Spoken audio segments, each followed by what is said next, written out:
Hey everyone, in this video I'll show you how to download and install the latest version of QGIS for free on your Mac.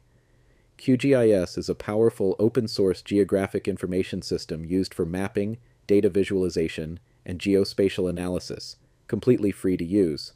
Let's get started. First, open your web browser and go to the official QGIS website, qgis.org.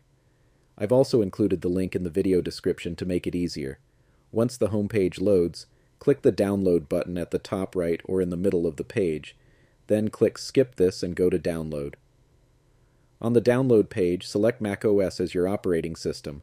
You'll see different versions available.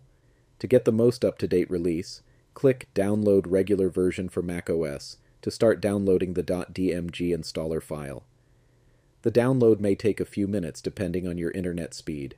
Once it's finished, open your Downloads folder and double-click the .dmg file. Click Agree to accept the license terms.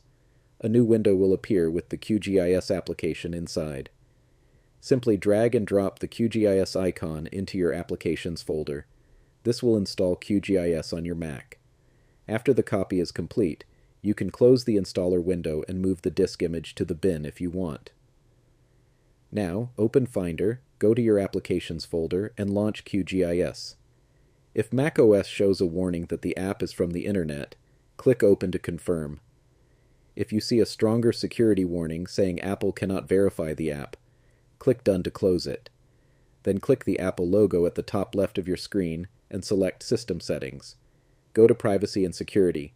Scroll down until you see the message saying QGIS was blocked.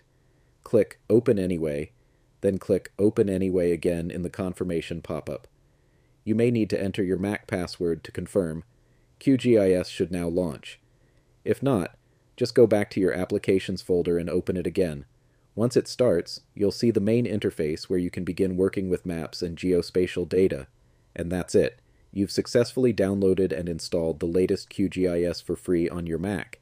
If this video helped you out, give it a like. Don't forget to subscribe and comment below to let me know which tutorial you want next. Thanks for watching. See you in the next one.